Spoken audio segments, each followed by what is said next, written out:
Hello मेरे बच्चे, hello hello hello. Ma'am मिली तो थी मैम आपसे कंपनी लॉ में, और मैंने भी तो बताया था कि 3 सब्जेक्ट के टीच करने वाली हूँ। तो एक ही क्लास लेके तीनों सब्जेक्ट हो जाएंगे क्या? हैं, इतने इंटेलिजेंट हो तुम लोग कि तुम्हारी एक क्लास ली, कंबाइंड क्लास, तीनों के तीनों निबट गए। नहीं मैम, अभी तो इतने नहीं हैं, बट देखना मैम, हो जाएंगे बिल्कुल जल्दी। जैसे जैसे हम साथ में आगे बढ़ेंगे ना मैम, प्रो हो जाएंगे हम लॉ में तो, बिल्कुल। और लॉ में जो आपको प्रो बनाएगा वही सब्जेक्ट तो आज हम पढ़ रहे हैं, उसी का तो फर्स्ट क्लास है। कौन सी ma'am? Company law. Company law तो होगी ना, लाइक क्लासेस दो तो करोगे एक दिन में? नहीं मैम, हमें तो उस क्लास के चक्कर आने लग गए थे, इतना हैवी डोज हो गया था ना। मतलब हमने तो फिर थोड़ा सा अपने आपको ग्लूकोज पिया, नारियल पानी पिया है ना, थोड़ा खाना खाया मम्मी के हाथ का। देन अब हम we are ready for the next step. Okay मेरे बच्चे, तो जो आज हम डिस्कस करने जा रहे हैं वो है हमारा JIGL। JIGL मेरे रजे है jurisprudence,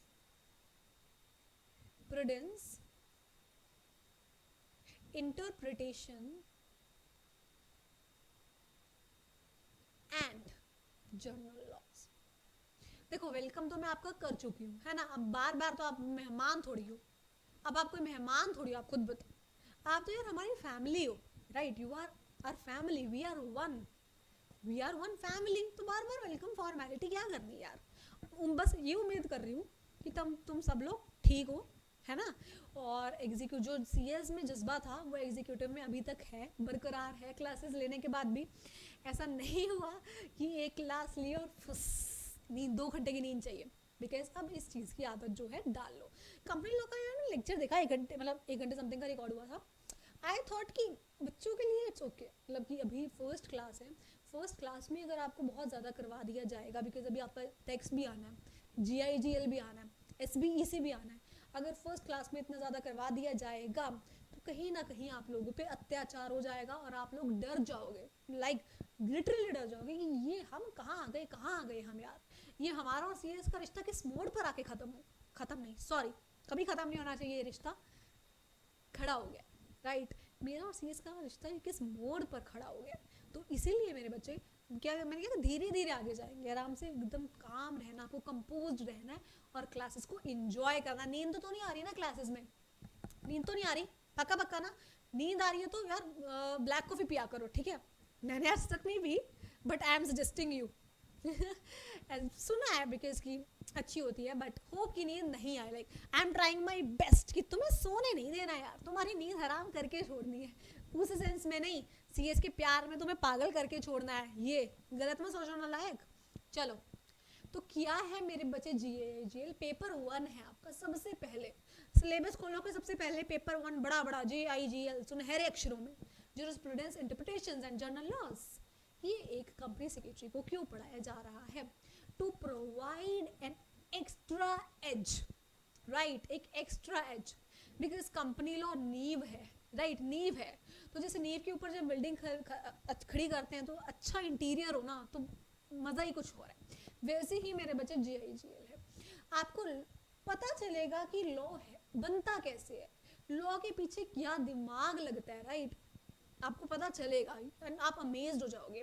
एक एक वर्ड का मतलब कैसे निकालते हैं, मतलब ही नहीं, वो वर्ड आया क्यों ये भी तो पता करो ना। लाइन पढ़ ली, अब वो लाइन आई क्यों, लॉजिक सीखेंगे। और हमारा IPC है, CPC है, CRPC है, जर्नल क्लॉजेज एक्ट है, एविडेंस है, आर्बिट्रेशन है। मैम इतना एग्जाम्पल ले लिया, चक्कर फिर से आने लगे, अभी मैम हमने दूध पिया था, रुको, ठीक है? ये सब चीज़ें हैं। तो जब मेरे बच्चे आप ये सब चीज़ें पढ़ोगे, ये सब चीज़ें आप पढ़ोगे, तो यार आपकी वैल्यू कहाँ जाएगी? मैं तो सोच रही हूँ कि आने वाले जो CS होंगे यार, कहाँ होंगे, मतलब कि, है ना, मतलब इतने ना। देखो बच्चे, अगर तुम्हारे अंदर नॉलेज है, अब लर्निंग इज अ प्रोसेस। ऐसा नहीं होगा कि तुमने क्लासेस ले ली और उसके बाद तुमने पढ़ना छोड़ दिया और फिर तुम्हारी शिकायतें कि क्या होगा। ऐसा नहीं होता कभी भी मेरे बच्चे। मैंने क्या बोला था आपको कंपनी लॉ की क्लास में कि law evolves our time, so you have to evolve with law. अगर लॉ टाइम के साथ बदल रहा है, आपको खुद को भी बदलना है और जो बदला हुआ लॉ है उसे भी समझना है। समझ रहे हो बात को? उसे भी समझना है। सो लॉ टाइम के साथ साथ बदलता है, चेंज होता है, पर उसका एसेंस वही रहता है। उसका एसेंस जो है जस्टिस, रेगुलेट करना एक देश को, पीस मेंटेन करना, ऑर्डर मेंटेन करना, वही रहता है। बस प्रोविजंस चेंज हो जाती हैं। तो अगर आपको एक बार प्रोविजंस पढ़नी आ गई इस सेशन में, आपका पेपर अब जून में है, राइट, जून 2022 में है आपका, और आपका जो सिलेबस की डेट है वो 31 मार्च को स्टार्ट होगा, नालायक को खत्म होगा, ठीक है। मतलब आपका फाइनेंशियल ईयर खत्म, आपका फाइनेंशियल ईयर खत्म, साथ साथ आपका सिलेबस भी खत्म, वाह भाई वाह। और आपके पास अप्रैल और जो मई बचेंगे फॉर योर रिवीजन। और रिवीजन भी ऐसा नहीं है कि हम छोड़ देंगे भाई कर लो रिवीजन, नहीं, रिवीजन तक मैंने क्या कहा था कि एग्जाम के अंदर, एग्जाम हॉल तक भी कहोगे ना साथ चलने के लिए, चलेंगे यार, because we are here for you, we are here for nothing but for you, for your time, for your knowledge, for your exam and for your happiness. मेरे बच्चे, पहले भी बोला था, अभी भी बोल रही हूँ, सबसे जरूरी आप हो। आपको कोई दिक्कत आ रही है, it's our duty to solve it, ठीक है। अगर आप हमारे साथ जुड़े हो तो ये आपकी ड्यूटी नहीं है आपकी पढ़ाई से रिलेटेड प्रॉब्लम को सॉल्व करना। अभी ऐसे नहीं करना मैम ब्रेकअप हो गया क्या करें, ये प्रॉब्लम नहीं, ये प्रॉब्लम खुद ही सॉल्व करो, ठीक है।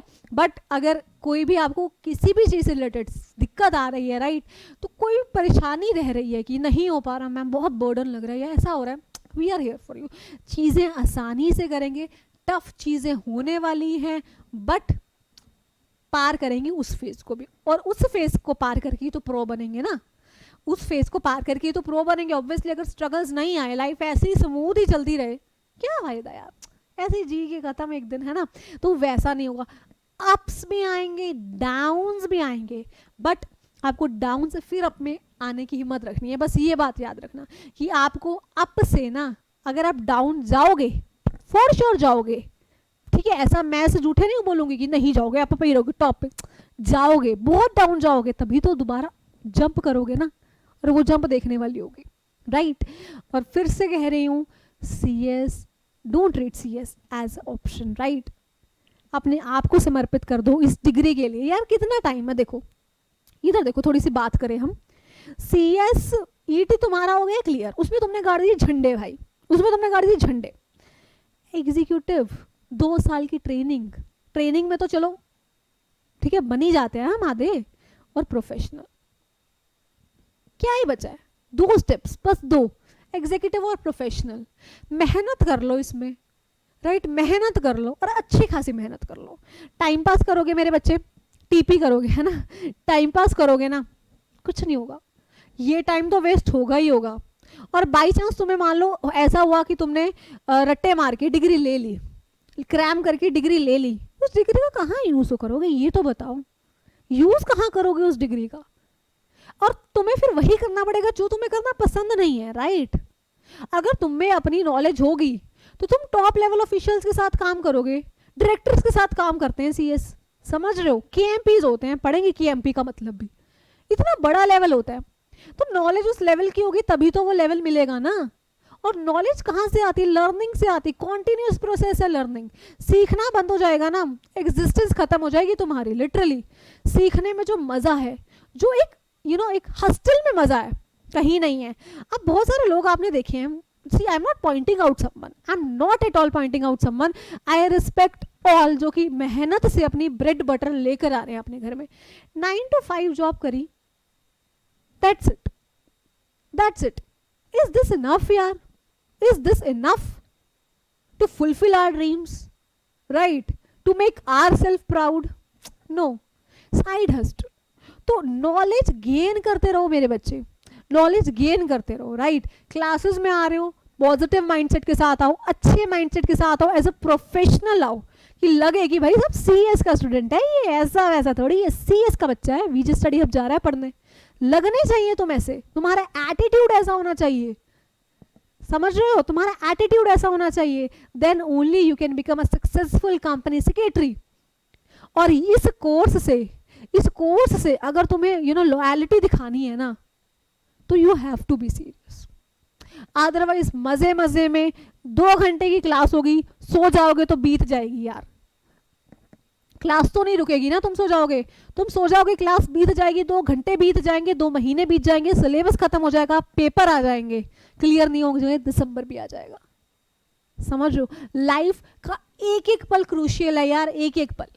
क्योंकि क्या होता है जब हमारे पास कोई डिग्री रहती है, जब एक CS डिग्री जैसी CS की जैसे डिग्री रहती है ना, तो अपॉर्चुनिटीज बहुत आती हैं और हमारे पास चॉइस होती है कि कौन सी अपॉर्चुनिटी को हमने चूज करना है। अपने मन का काम करो। So teaching has my heart, right? Teaching has my heart and I literally want to do this. I enjoy it, right? मैं जो भी बोलती हूँ it's directly from my heart. Directly, trust me, directly, right? So मेरे बच्चे, जब भी आपको कोई कहे कि यार इतना टाइम लग रहा है, इतना पढ़ रहा है, चल बाहर चलते हैं, कुछ नहीं बोलना, ज़्यादा कुछ नहीं बोलना, बस अपना शांति से कुछ टाइम लगा दो, दुनिया से कट कर।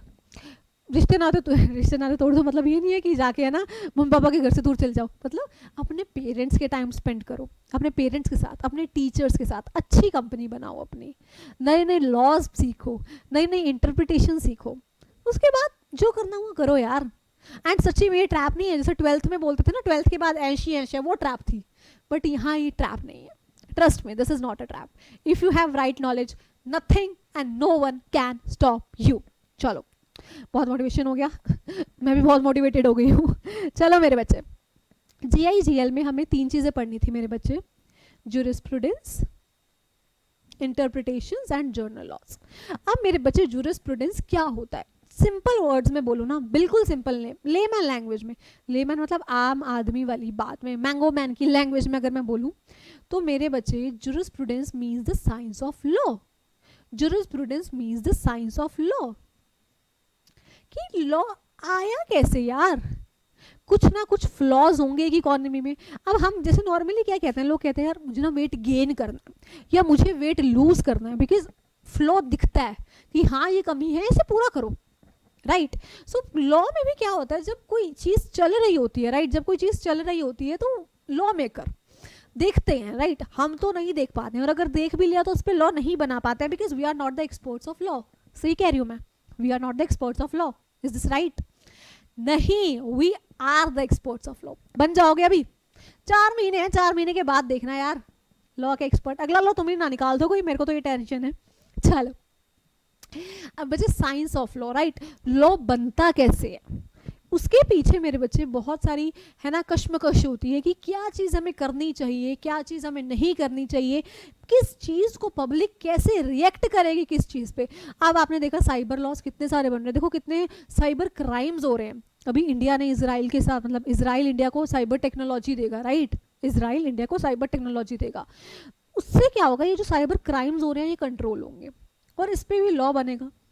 समझ रहे हो मेरे बच्चे? So this is how mind of law maker, jurist, jurist मतलब एक पर्सन जो कि लॉ में एक्सपर्ट है, एक लॉ मेकर, राइट, जो कि लॉ बनाता है, सोचता है उसके पीछे। यार तुम सोचो ना, कितनी चीज, एक अगर हमें शादी में जाना है और आउटफिट डिसाइड करना है, उसमें जान निकल जाती है हमारी।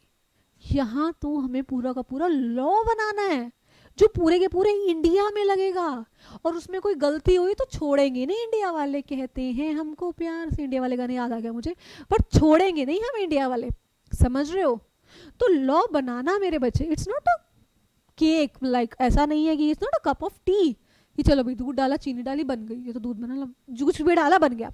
ऐसा नहीं है मेरे बच्चे, बहुत ज़्यादा एफर्ट्स लगते हैं उस लॉ को बनाने के पीछे, बहुत ज़्यादा क्या लगते हैं, इंटेलेक्ट लगती है, राइट, दिमाग लगता है। That's why it is necessary to polish your brain every day.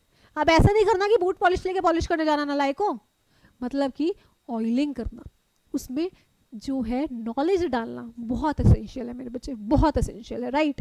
तो जूरिस्प्रूडेंस में हम ये पढ़ेंगे कि लॉ के पीछे सोर्सेज क्या होते हैं, राइट, साइंस मतलब कौन सी चीज़ें हैं जो एक लॉ को बनने के लिए एसेंशियल है, कौन सा माइंडसेट है जो एक लॉ बनाने के लिए एसेंशियल है। जैसे ना मैं आपको एक एग्जांपल देती हूँ। अब देखो क्या था, जुवेनाइल जस्टिस एक्ट आया था, जुवेनाइल जस्टिस एक्ट आया था बच्चे हमारा 2015, राइट, जुवेनाइल जस्टिस एक्ट 2015 में आया था। जुवेनाइल मतलब छोटे बच्चे, राइट, छोटे बच्चे।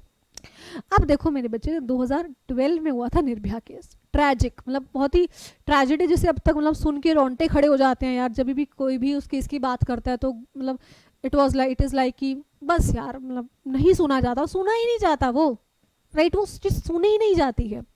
तो उसमें जो मेन आपका जो एक्यूज्ड था, जिसका मेन हाथ था उसमें, वो 17 ईयर्स कुछ का था, और पुराने जुवेनाइल के, पुराने लॉ के अकॉर्डिंग एक जुवेनाइल को ना 3 साल से ज्यादा की सजा नहीं दी जा सकती थी। तो उस पर्सन को जिसने इतना हीनियस क्राइम किया, इतना घिनौना क्राइम किया, कितने साल की सजा मिली? सिर्फ 3 साल। सिर्फ 3 साल यार। एक लड़की की, उस एक लड़की की जिंदगी बर्बाद नहीं हुई। जिंदगी हम सब लड़कियों की कहीं ना कहीं डर फैल गया यार मन में, डर फैल गया मन में। हम बोलते हैं कि यार हमारे जो पेरेंट्स हैं ना वो कंजर्वेटिव है, जाने नहीं देते बाहर। यार ऐसी चीजें होंगी तो क्या तुम खुद सोचो कि उनको जाने देना चाहिए? क्या उनको जाने देना चाहिए? तो मेरे बच्चे, अब यहाँ पे क्या हुआ, इतना आक्रोश था जनता के मन में, इतना आक्रोश। यार वो तो मेन विक्टिम है, सॉरी मेन एक्यूज्ड है। वो तो उसने तो 17 साल का होके इतना गंदा काम किया, बस 3 साल की सजा। आप घूम रहा होगा कहीं बाहर, राइट? नॉर्मल, मतलब बिल्कुल नॉर्मल नहीं, बट एक ठीक लाइफ जी रहा होगा। और कितना गंदा काम किया यार उसने, कितना गंदा काम किया उसने। यहाँ पे जब ऐसा हुआ ना तो कोर्ट ने बोला कि हम इमोशंस पर कैसे चले। तो जज ने बोला कि यार मेरा बस चले, मैं तो उनको जिंदा जला दूं। हम सभी का मन था मस्त चले, इनको वही जिंदा जला दें, बट नहीं कर सकते ऐसा। लॉ के बाहर हम जा ही नहीं सकते, हमारे पास अथॉरिटी ही नहीं है लॉ के पास जाने की। इमोशंस में नहीं खेला जा सकता। तो जब ऐसा हुआ, लोगों ने, मतलब जो लॉ मेकर्स हैं, उन्होंने देखा आक्रोश, सिचुएशन देखी, तो एक एक्ट लाया गया मेरे बच्चे, जुवेनाइल जस्टिस एक्ट 2015। कौन सा एक्ट लाया गया मेरे बच्चे? Juvenile justice act 1915।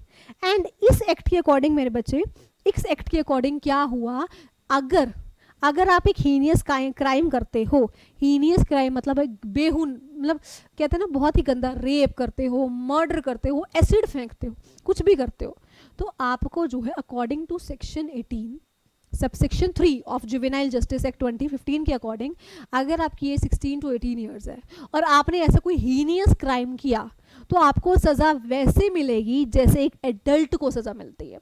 And I think it's really appreciable, because आजकल की अगर आप बच्चे देखोगे ना यार, वो बच्चे रहे ही नहीं है। मेरी बहन, मैं आपको बताऊं, शी इज़ इन 6 यार, मुझे तो अभी भूल गया, 6th में 7th में है, 6th में है, रियल सिस्टर 6th में है। एंड वो मुझे क्या बोलती है, तू तो बहुत ओल्ड फैशन है, मैं हूँ फैशनेबल, मैं हूँ मॉडर्न। यार हद है। शी इज इन 6 एंड वो लिटरली मुझे बोलती है कि you are so old fashion, you are so मतलब कुछ नहीं पता, यू आर मॉडर्न नहीं हो आप बिल्कुल भी। मैं क्या बात है, सही है, बिल्कुल सही है, ऐसा ही हो। तो मेरे बच्चे, आजकल के जो बच्चे हैं, they are not kids any more. जो चीज़ें है ना, जो हमें अब आके पता लगती हैं, अमेज्ड होते हैं, अच्छा ऐसा होता है, ओ ऐसा होता है, वो उनको पता रहती है। दे आर लिटरली चिल, उन्होंने उसी में मास्टर्स कर ली, उनको आगे पढ़ने की ज़रूरत है ही नहीं। उनको आगे अगर छोटे भाई बहन से आप पूछोगे ना, तो दुनिया जहान की कैटरीना कैफ की शादी किससे होने वाली है, राइट? अब लास्ट मतलब क्या हुआ, मैं सोशल मीडिया है ना, इंस्टाग्राम पे प्रियंका चोपड़ा ने आई गेस कुछ अपने नाम के पीछे से अपना हस्बैंड का नाम जो है वो हटा दिया। तो लोग क्या गए, डिवोर्स हो गया उनका। टेंशन हो गई उनको कि प्रियंका चोपड़ा का डिवोर्स हो गया है। यहाँ CS का अटेम्प्ट आने वाला, भाई उसकी टेंशन नहीं है। तो मतलब क्या है कि आजकल के जो बच्चे हैं, they are not kids anymore, right? वो एल्डर्स, मतलब एडल्ट्स ऑलरेडी हैं, वो पैदा होते ही वो बन गए थे वो।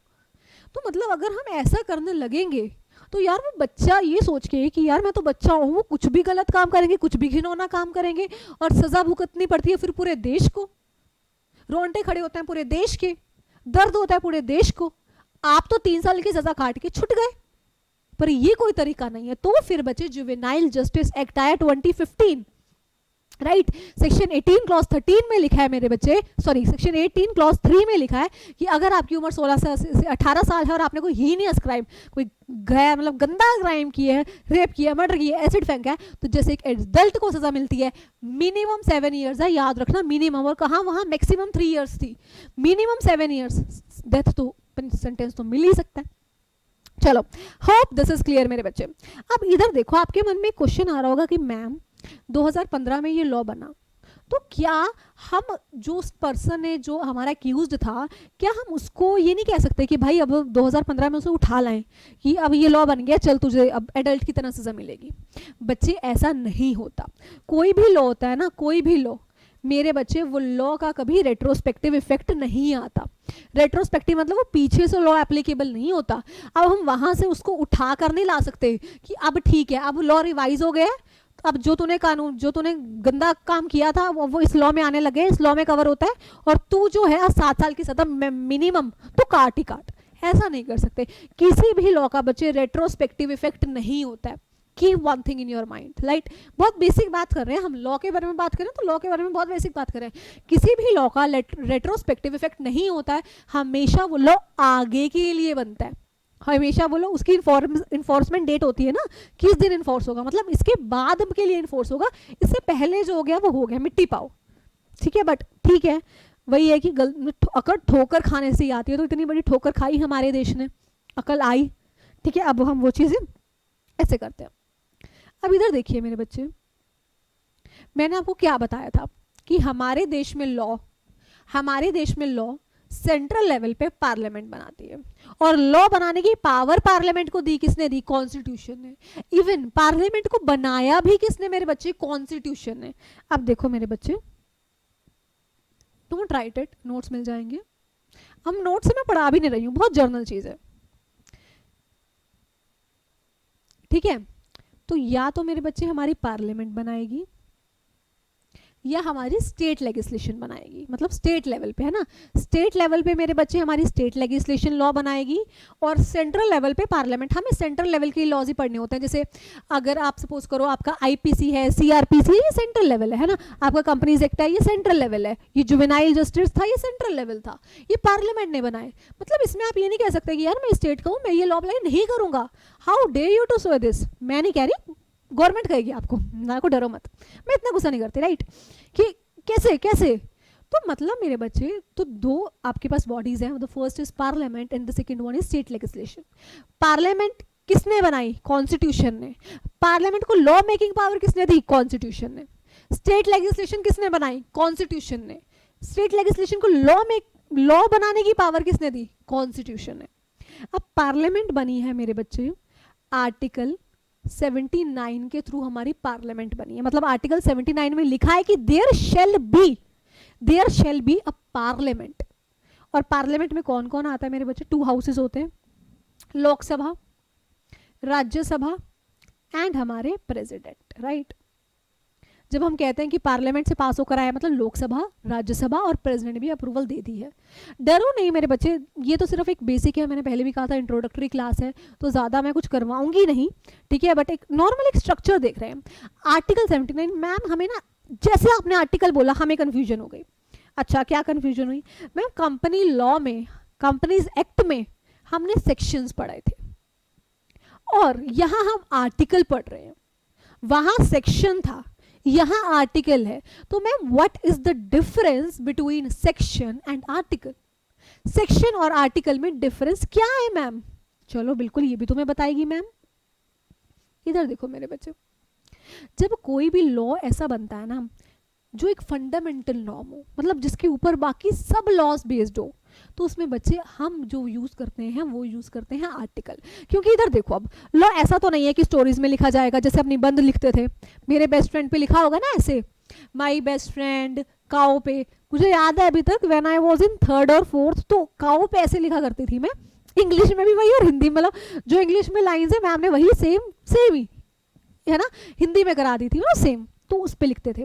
उस पे कोई ऐसा फॉर्म, मतलब ऐसा नहीं होता था लिख दो भाई साहब सारी लाइनें एक ही साथ लिख दो, काम न बेड़ो। पर क्या लॉ ऐसे लिखा जाता है? अगर आप ऐसे लॉ लिखा जाए तो हम लॉ को कभी पढ़ ही नहीं पाएंगे मेरे बच्चे, उसे कभी समझ ही नहीं पाएंगे। हम लॉ को इसलिए समझ पाते हैं बिकॉज वो प्रॉपर पार्ट्स में डिवाइड होता है, चैप्टर्स में डिवाइड होता है, प्रॉपर हेडिंग्स होती हैं उसकी, तभी हम लॉ को समझ पाते हैं। ऐसा कोई स्टोरी टेलिंग तो नहीं हो रही ना यहाँ पे कि आपने ऐसे ही लिख दिया बस आने दे आने दे आने दे आने दे, ऐसा नहीं होता। प्रॉपरली आपको डिविडेशंस होती है, राइट। जो आपने एक लीगल कोड लिखा है, जो आपने एक लीगल चीजें लिखी हैं, उसकी प्रॉपर डिवाइड्स होते हैं, प्रॉपर डिविजन्स होती हैं। तो वो डिविजन्स को कहीं सेक्शंस बोलते हैं और कॉन्स्टिट्यूशन में आर्टिकल्स बोलते हैं। तो आर्टिकल्स क्यों बोलते हैं मेरे बच्चे? आर्टिकल्स इसीलिए बोलते हैं क्योंकि कॉन्स्टिट्यूशन ऑफ इंडिया है ना, वो एक स्ट्रक्चर है, एक बेसिक स्ट्रक्चर। जितने एक्ट बनेंगे, कंपनीज एक्ट हो, जुवेनाइल जस्टिस एक्ट, तो कोई भी एक्ट है, ठीक है, कोई भी एक्ट है, सभी है, सब के सब कॉन्स्टिट्यूशन के अंदर ही बनेंगे, कॉन्स्टिट्यूशन के अधीन ही बनेंगे। कोई एक्ट इससे बाहर जाएगा तो वो नल एंड वॉइड हो जाएगा, अनकॉन्स्टिट्यूशनल तो कोई चीज इंडिया में चलती ही नहीं है।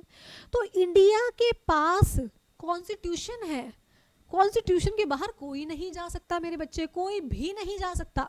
कोई भी एक्ट जो अनकॉन्स्टिट्यूशनल है, नल एंड वाइड उसी टाइम पे।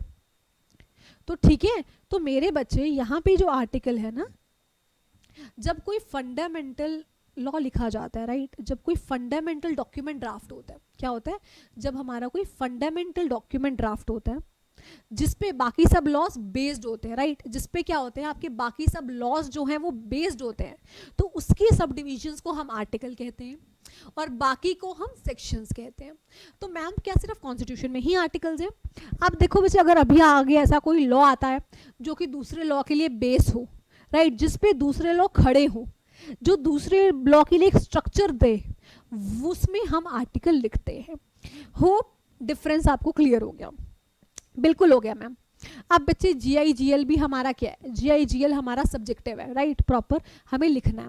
अब GIGL में बच्चे एक दिक्कत आती है, क्या इसमें नॉर्मली जैसे कि कंपनी लॉ में क्या होता है, केस स्टडीज आती हैं, GIGL में डायरेक्ट क्वेश्चन आते हैं, बट वो डायरेक्ट क्वेश्चन ही घुमा के रख देते हैं, वो डायरेक्ट क्वेश्चन ही घुमा के रख देते हैं बिकॉज लिखना नहीं आता, राइट। तो GIGL में हम दिल खोल के राइटिंग प्रैक्टिस करेंगे, वैसे तो हर एक में करेंगे, GIGL में मतलब बहुत ही करेंगे, रोज ही करेंगे, डेली।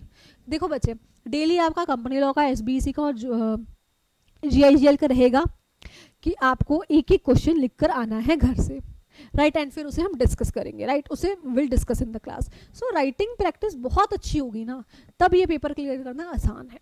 अगर राइटिंग प्रैक्टिस नहीं है तो कंसेप्ट आ रहे हैं यार, वो मतलब ऐसा थोड़ी है कि आपसे वो कुछ भी पूछ लेगा, वो आपसे पूछेगा ही, डायरेक्ट भी पूछेगा, मुश्किल पूछेगा, और मुश्किल को लिखना कैसे है ये भी तो पता होना चाहिए ना, मुश्किल को लिखना कैसे है। सो वो भी हम सीखेंगे।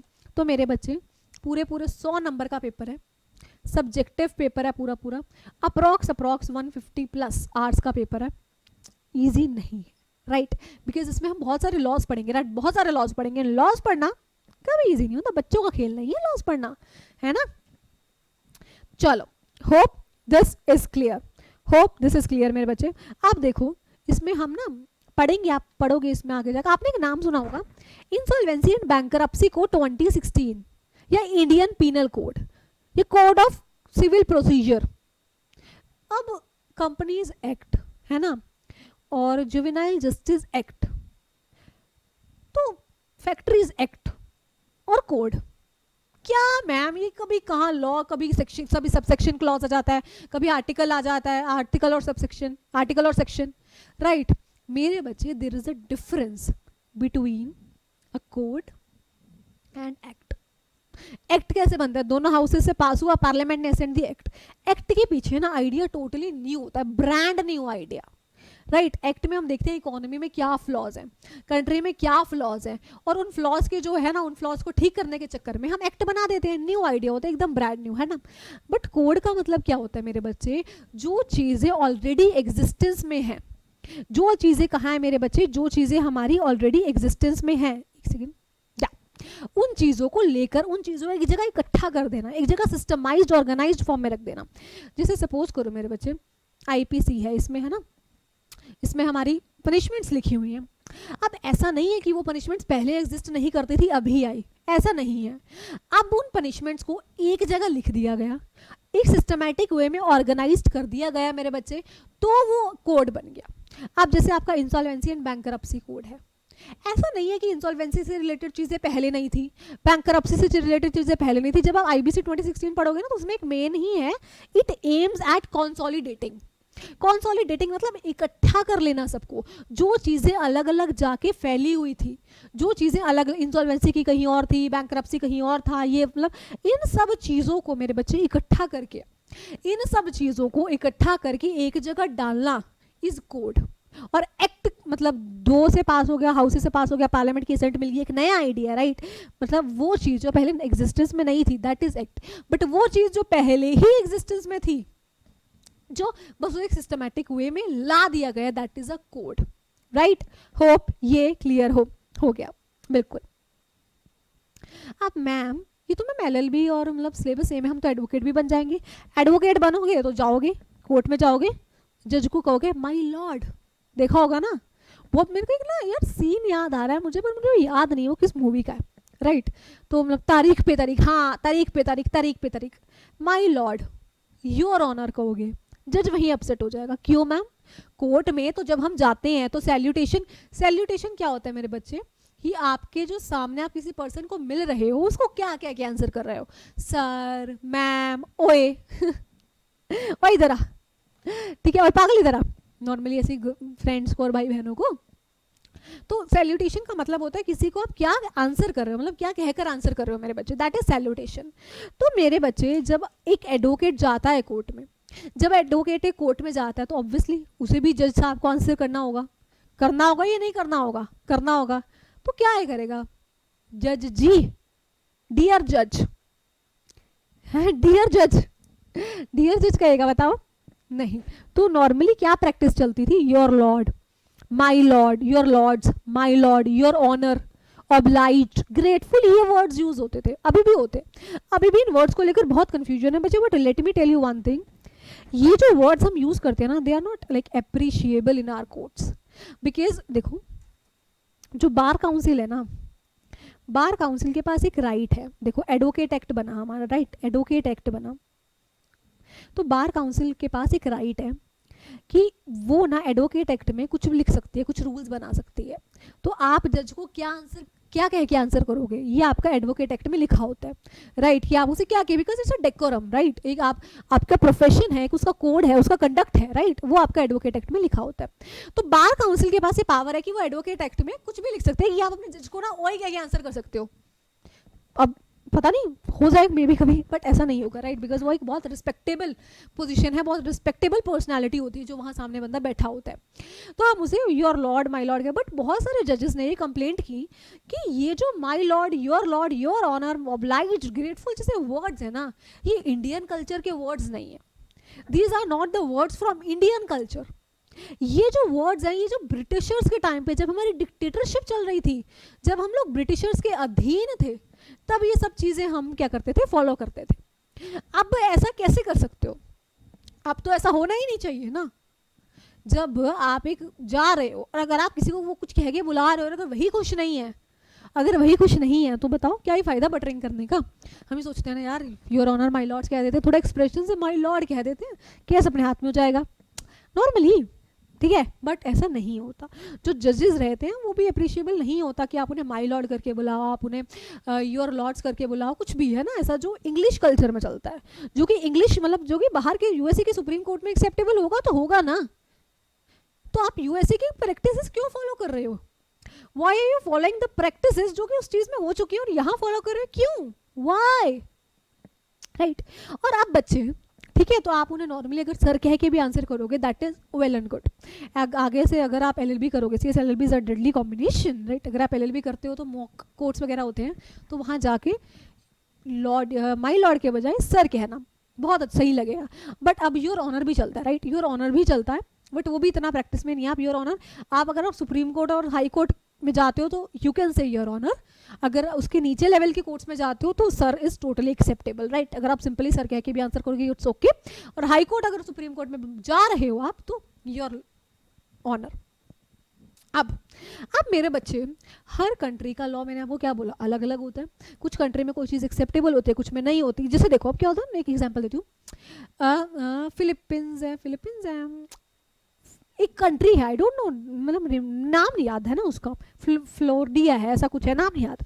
उसमें क्या है, अगर आपके घर में एक डॉग है, राइट, आपके घर में एक डॉग है और सपोज कोई आपके घर में आया और उसको आपके डॉग ने काट लिया, तो लाइबिलिटी आपकी। या तो लाइबिलिटी दो या फिर अपने गेट के बाहर लगा दो, beware of dogs, beware of dogs. अगर नहीं लगाया और किसी पर्सन और कोई आपके घर में और उसको कुत्ते ने काट लिया तो लाइबिलिटी आपकी। और यहाँ पे dogs are more like family members. Reels बना रहे होते हैं भाई साहब, पिटबुल को साथ रख के रील बना रहा है बंदा, हिम्मत देख रहे हो, हिम्मत। और इवन हम किसी के घर जाएं, उनका डॉग हो तो वो हमसे ज्यादा अहमियत भाई साहब उस डॉग को देते हैं। ये फ्रेंड है, ये तो अरे बहुत अच्छा है, काटता नहीं है, आप इसे प्यार से बात करो, बहुत अच्छा है, काटता नहीं है। हम यहाँ डर के मारे हमारी सांसें ऊपर के ऊपर, नीचे के नीचे, है कुत्ता, है कुत्ता, है कुत्ता। और वो अरे नहीं यार बहुत क्यूट है टॉमी, बिल्कुल नहीं काटेगा, देखो अभी आपको नमस्ते भी करेगा, नमस्ते करके दिखाओ बच्चे, ऐसे बोलते। और अगर काट लिया तो भाई साहब यार छोटा सा नादान कुत्ता है, क्या हो गया, काट लिया तो कोई बात नहीं, इंजेक्शन लगवाए हो जाके। समझ रहे हो, ये लॉज जो होते हैं मेरे बच्चे, अब देखो कितना मतलब एक पावरफुल थॉट होगा उस रूल के पीछे, सो दैट कि किसी भी पर्सन को कोई भी टाइप की इंजरी ना हो। यही रूल होगा ना, यही थॉट प्रोसेस तो यही होगा कि किसी भी पर्सन को कोई भी टाइप की इंजरी ना हो। अलास्का है, अलास्का में क्या रूल है, नॉर्मली वहां रूल है, सपोज आप एक बार में गए, वहां आपने पी ली, खूब पी ली, तो आप दूसरे बार में नहीं जा सकते दोबारा से पीने, राइट। अगर आप दूसरे बार में गए और वहां उसे ऐसा लग रहा है कि ये बंदा पी कर आया है और उसने आपको फिर एल्कोहल ऑर्डर कर दी, तो गलती आपकी भी है, गलती उसकी भी है। और इंडिया में सड़कों पे पड़े हो रहे हैं भाई साहब पी पी के, कुछ फर्क नहीं है, कुछ भी क्या है, मतलब क्या दुकानों से एक एक बारी में 50-50 बोतल लेके आ रहे हैं दुकानदार वाला, ओहो आज तो इतनी कमाई होगी, समझ रहे हो, ऐसा होता है इंडिया में। मतलब अभी मैं एक एग्जांपल देती हूँ, जैसे आई स्टे इन लक्ष्मी नगर, तो मैं कुछ सामान लेने गई लक्ष्मी नगर में, there is a wine shop, right. वहाँ नहीं गई सामान लेने ललाए को, मतलब फ्रूट्स वगैरह लेने गई थी, तो उसके साथ ही है। तो मैं जब वहाँ से आ रही थी, वहाँ पे लिटरली इतना रश था जैसे मेला लगा है, जैसे मेला लगा है, समझ रहे हो। तो मतलब अगर कोई पर्सन 50 बॉटल्स भी खरीद रहा है ना, तो कुछ नहीं है, खरीदने दो। बट वहाँ अलास्का में क्या है कि अगर यू आर ऑलरेडी ड्रंक तो आप किसी दूसरे पब, किसी दूसरे क्लब में नहीं जा सकते, राइट, आप नहीं जा सकते वहाँ। तो देखो बच्चे, हर कंट्री के लॉज हैं ना वो अलग अलग होते हैं, लॉज आर रिलेटिव, कि मतलब किसी का थॉट प्रोसेस कुछ और होता है। अब जैसे इंडिया में देखो, इंडिया में क्या है, इंडिया के लॉ भी सबसे अलग है। इंडिया में वी हैव 1400+ लॉज यार। मैम क्या हमें सारे पढ़ने हैं? अभी तो नहीं, अभी तो जितने पढ़ाए जा रहे हैं उतने ही पढ़ लो, लाइक 1400+। और इतने लॉज के पीछे कितना माइंड लगा होगा, यू नेवर नो। इतने लॉज के पीछे मेरे बच्चे कितना ज्यादा दिमाग लगा होगा, हम सोच भी नहीं सकते। GIGL में वी हैव 17 चैप्टर्स। कितने चैप्टर्स हैं? 17 चैप्टर्स है हमारे GIGL में, और 3 पार्ट्स में मैंने बोला डिवाइड है। जर्नल लॉ हो गया, आपकी इंटरप्रिटेशन होगी, आपकी जुरिस्प्रूडेंस। अब एक इंटरप्रिटेशन का छोटा सा एग्जांपल देखते हैं। लेट्स ईट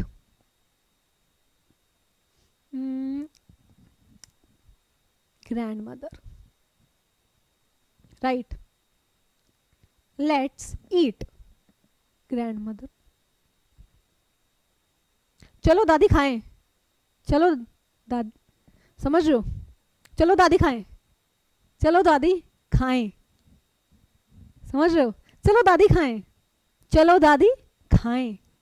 एक कॉमा ने एक पर्सन की लाइफ सेव कर दी यार। तो इससे ज्यादा एक कॉमा की इंपॉर्टेंस हम लॉ में पढ़ेंगे। एक कॉमा की इंपॉर्टेंस से सारी इंटरप्रिटेशंस गोल गोल कैसे घूम जाती है ना, विल स्टडी मोर। तो सबसे पहले हम जो स्टार्ट करेंगे अपना कोर्स वो कॉन्स्टिट्यूशन से करेंगे, बिकॉज वो बहुत ही ब्यूटीफुल जो है वो आपका चैप्टर है, और बहुत ही अच्छा लगेगा आपको पढ़ने में। अगर आप मन से उस चैप्टर को पढ़ोगे तो वो रिलेटिवली, तो वो बहुत ही है ना एक अच्छा चैप्टर है, मतलब बहुत ही ब्यूटीफुली फ्रेम्ड है। यू केम टू नो कि हमारे फंडामेंटल जो ये राइट्स हैं और ये सब चीज़ें हैं ये कैसे बनी हैं। तो अब यहाँ पे देखो, जैसे कॉमा के पीछे किसी पर मतलब चलो दादी खाएं, चलो दादी खाएं, मतलब क्या है कि दादी को खा, मतलब पहले वे में क्या कि चलो दादी को खाते हैं, यही तो आ रहा है ना, यही तो आ रहा है ना, समझ रहे हो। तो मतलब क्या है कि कॉमा की वजह से इंटरप्रिटेशन टेक यू टर्न, पूरी की पूरी इंटरप्रिटेशन भाई साहब यू टर्न ले लेती है, पूरी का पूरा वर्ड का मतलब ही चेंज हो जाता है, समझ गए। हाँ जी मैम, बस ना में अभी एक दिक्कत है, सेक्शन को पढ़ना तो आपने सिखा दिया, अब आर्टिकल को भी पढ़ना सिखा दो। अब जैसे मैम सेक्शन पढ़ के दिखाते हैं हम आपको, section, sub section, clause, sub clause, provided that, provided further that, provided also that, provided also that, provided also that, okay very good. Article को मैम पढ़ के दिखाते हैं, article, sub article, clause, sub clause, गलत। बच्चे article में there is no sub article, article के बाद डायरेक्टली क्लोज आता है। जैसे अगर आपका मैं एक एग्जांपल देती हूँ, आर्टिकल 19(1)(a), तो हम इसे कैसे पढ़ेंगे बच्चे? इसे हम पढ़ेंगे article 19 sub article, no, clause 1 sub clause A. हम इसे इस के अकॉर्डिंग पढ़ेंगे, राइट। हम जो है वो ऐसा नहीं करेंगे कि आर्टिकल सब आर्टिकल है ना, ऐसे नहीं होता है। अब एक लॉ में ऐसा तो ज़रूरी नहीं। बच्चे मैंने क्या बोला कि हर चीज़ ना अलग अलग रहती है, राइट। हर चीज़ रिलेटिव होती है, अपने अकॉर्डिंग अपनी चीज़ें होती हैं। तो इसमें हम सब आर्टिकल नहीं डालेंगे। अगर आपको कहीं मिलेगा तो नालायक को ये मत बोल देना 19(1) है। आर्टिकल 19 क्लॉज 1 सब क्लॉज है। अब आर्टिकल 19 है किसका?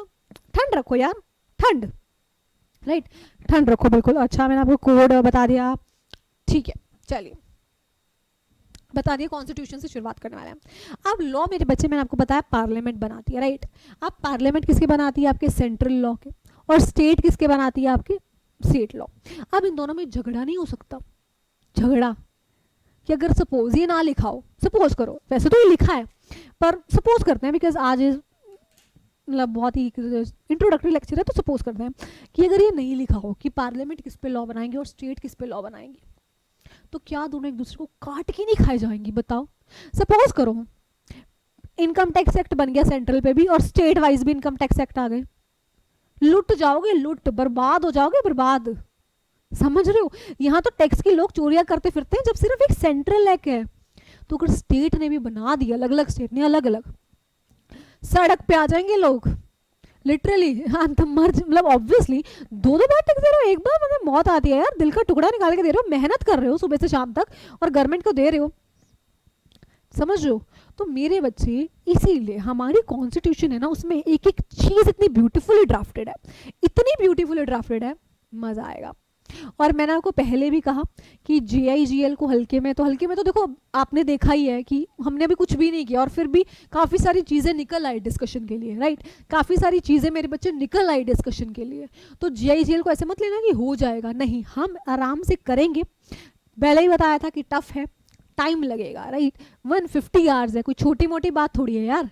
150 आवर्स, सपोज करो 1.5 अप्रॉक्स 1.25 घंटे की डेली की क्लास है और रिवीजन होंगी।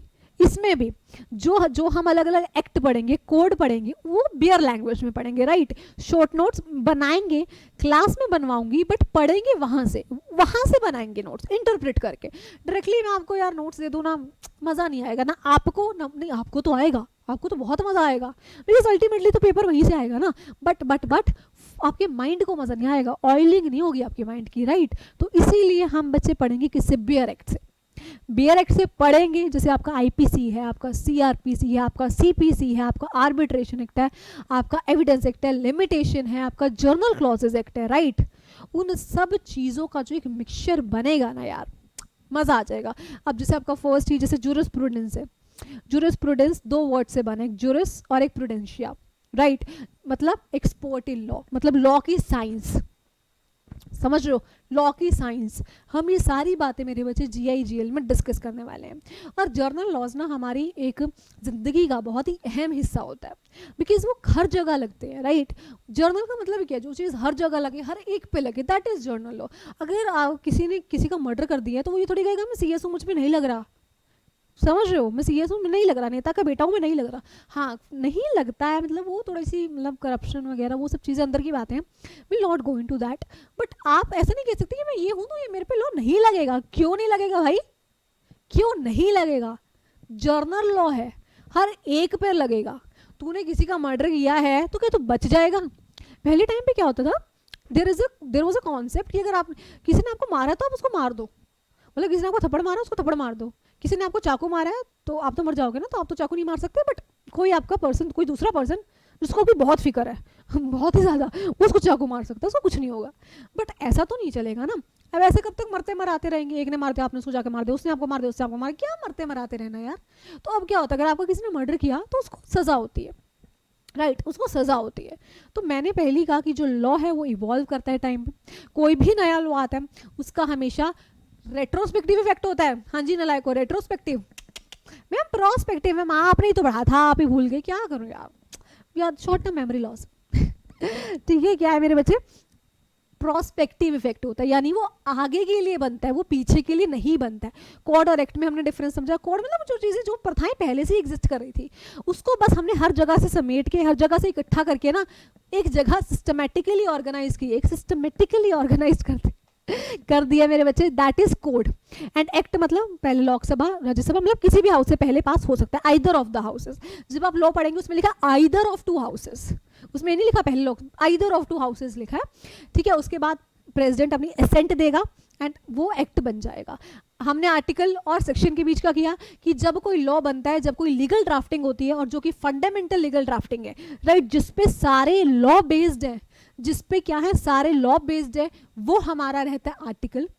और सेक्शन नॉर्मली एक लीगल डॉक्यूमेंट को जब हम सब डिवाइड करते हैं चैप्टर्स में, चैप्टर्स के अंदर सब सेक्शन होते हैं, बिकॉज लॉ हम ऐसे स्टोरी राइटिंग में नहीं लिख सकते। सेंट्रल के लॉज पार्लियामेंट बनाता है, स्टेट के स्टेट लेजिस्लेशन बनाता है। दोनों बने कैसे, दोनों को बनाया भी कॉन्स्टिट्यूशन ने, दोनों को पावर भी कॉन्स्टिट्यूशन ने दी, अदरवाइज वो खुद नहीं कुछ कर सकते, वो बने भी। पार्लियामेंट कौन से आर्टिकल के अंदर बना है, पार्लियामेंट बना है मेरे बच्चे आर्टिकल 79 के अंदर, ठीक है। आर्टिकल 79 के अंदर पार्लियामेंट को बनाया गया है, और आर्टिकल 245 के अंदर ये लिखा है कि जो सेंट्रल लॉज हैं वो पार्लियामेंट बनाएगी, और जो स्टेट लॉज हैं वो कौन बनाएगी, स्टेट लेजिस्लेशन।